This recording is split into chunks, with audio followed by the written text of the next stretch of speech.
A federal complaint says Banks put a bounty on a rival rapper in response to the killing of a close friend in 2020. I mic check. You want to ruin your life? You want to do it to completion? I'll show you how. In 10 easy steps. And to understand the mistakes that Lil Durk has made, you have to first understand who Lil Durk is.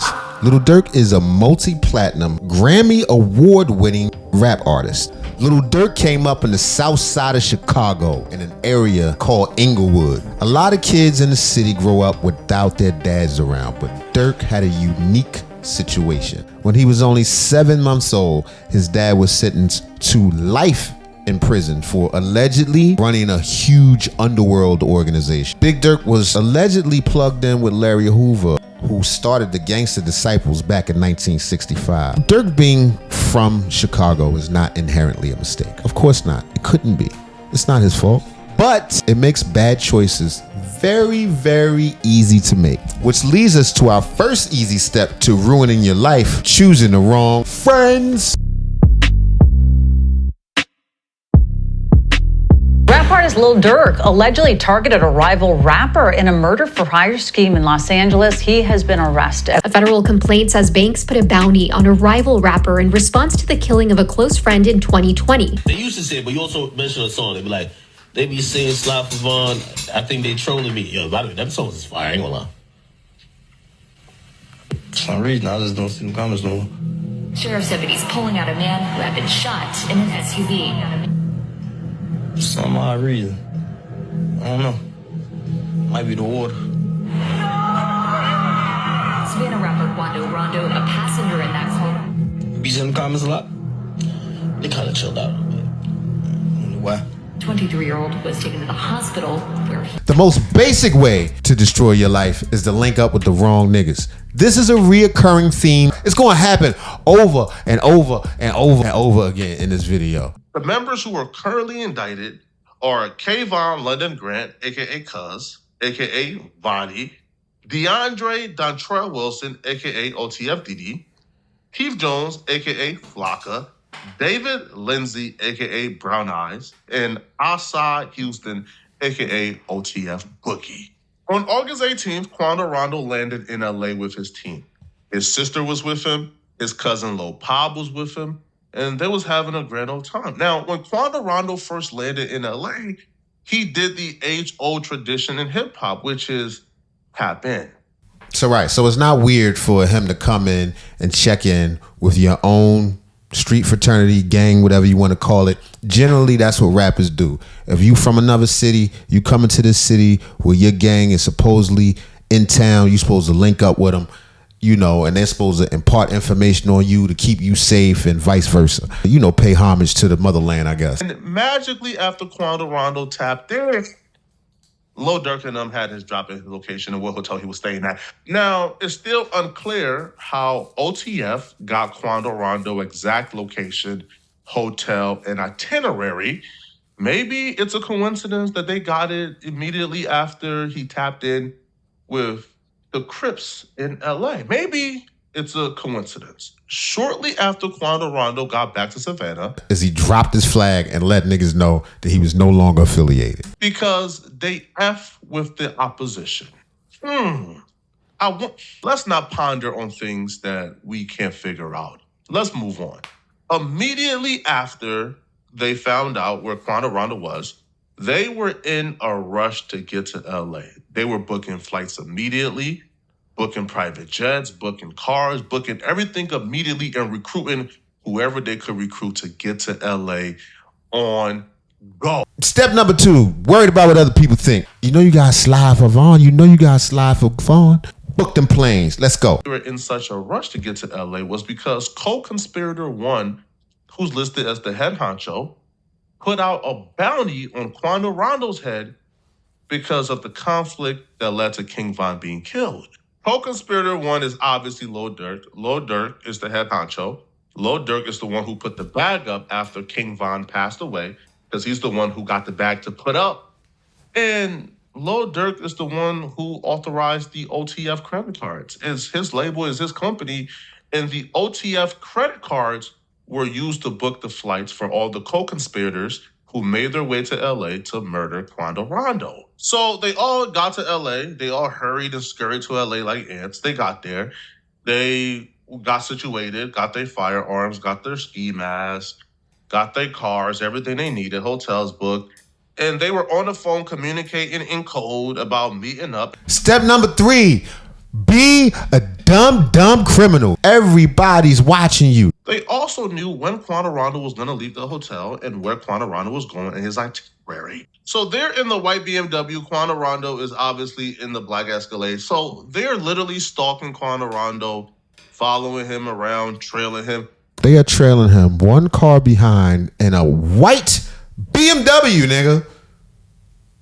Completely inconspicuous. Nobody sees it. Nobody. No. It just happened to be a fucking white BMW for the last 12 lights following behind you bumper to bumper. Quando Rondo is either very dumb, very stupid, or he hasn't been a street dude for too long, right? But Quando Rondo wasn't paying attention, probably in his phone talking to the host, and he missed it. So when Quando Rondo and them got to the gas station, probably looking for some gas, some Zaza, all right, a Swisher. Being undisciplined, lack with security. Come on, man, y'all got millions of dollars. Y'all running around with lack security, hide up. Nobody's paying attention in Killer Cali. No bulletproof, nothing. Nobody on the lookout, nigga. I'd have had motorcycles and shit. Nigga, I'd have came through like the King of Zamunda, nigga. Fucking motorcycles around me with machine guns. The OTF members parked in the alleyway, hopped out, and started busting at Quando Rondo.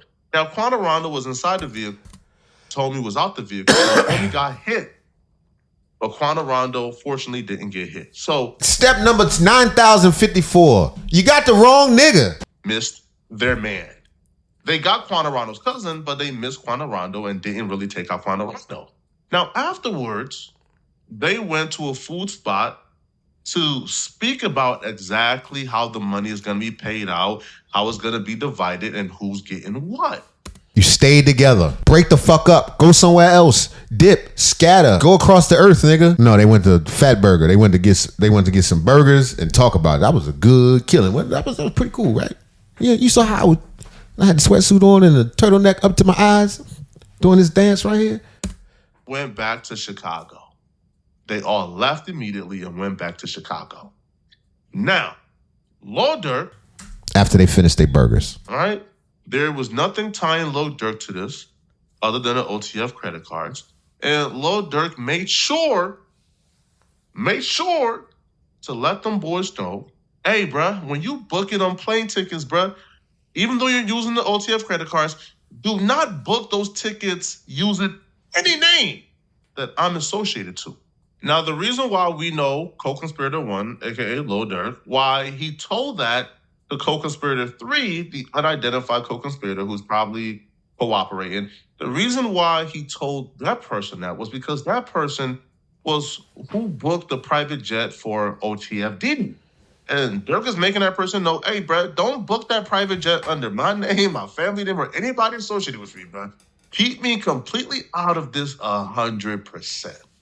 So when everybody got back, OTF Diddy was who received the payments, and he's the one who was tasked with making sure everybody got paid and everybody was settled. So Lil Durk don't get involved, and Lil Durk can be completely out of this. The plan almost worked, but like most empires that fall, bruh, niggas started snitching. OTF Jam was arrested at 17 years old for an attempted murder. And he looked much older than all of them. I don't know what that's about. And jail generally preserves a nigga. You know what I'm saying? I don't know about y'all nigga. I came out looking like Captain America. Like I was suspended and I'm 78 years old. You didn't even know that, did you? And 12 years in prison. Some assholes like, you look 78. I'm like, fuck you, nigga. Out March of 2022, a couple months before Quando Rondo's cousin, Lil Pop, was murdered. OTF Jam was affiliated some way, somehow. Now, after the murder, everybody got paid. Everybody was good. Everybody was having a good old time. And the feds essentially had zero leads. They didn't know where to go. And it felt like they were going to get away with this body. However, March of 2023. Friends. A couple months after the Lil Pop murder, March of 2023, OTF Jam was arrested for another gun case, right? An unrelated charge. He was arrested on a routine firearm charge. Now, when OTF Jam went to jail in March, OTF Jam said, "Hey, bro, I'm not about to do another 12 years. I'm tapped out." Nah, son. So the feds came to OTF Jam, had a conversation with him, and after that conversation, the feds had enough to build this RICO. When we learned that the planes, the rental cars, and everything that was used in this murder for hire was paid for by an OTF credit card, we thought, okay, Lil Durk, that's dumb. Do I have to say that that's another way to quickly ruin your life? Let me charge this murder. Just swipe it. Swipe. Do it. Run it again. At least Lil Durk, didn't get involved, right? At least Lil Durk wasn't even in the same state at the same time as the murder for hire plot. Not that it would matter. But we will learn in the unsealed indictment that Lil Durk was not just in LA at the time of this murder for hire plot, but no, Lil Durk rode on the same plane as OTF Didi, one of the shooters in this case. Step number 7,058, nigga. Do not escort the killer to the killing. Like, what? That doesn't make any sense at all. The best alibi is not even being anywhere in the same state. Facts. Then they got the nigga on wiretaps. But you know what you do when your homeboy flips on you? You start threatening his family, his witnesses and stuff. That's what you do. That's the smartest thing. Eventually found out that OTF Jam was cooperating against them. Once OTF Jam went back to prison on a gun charge, his paperwork got pulled. People found out things about him. OTF Jam took OTF out his name, out his bio. And Lil Durk apparently was on a wiretap threatening to kill OTF Jam and other people who could testify against him. So Lil Durk, while knowing the feds was actively investigating him, was on the phone threatening to murder witnesses. Now, Lil Durk planned to flee the United States. He was going to book a private jet to Italy. Right. Okay. So now they got you. You trapped, right? You trapped. That happens. Sometimes you get trapped. Sometimes a gangster guy get trapped. You be sliding. You be doing something. You gotta commit atrocities. But now you trapped. But you know what? After you finish threatening all the witnesses, you threaten all them. Make sure that they all know that they'll be dead. You threaten them. The next thing you got to do to ensure that you put that nail in the goddamn coffin. Make sure you never come home again, ever see the streets, even to fight the case, is you run. Lil Durk came up with a plan to flee the United States.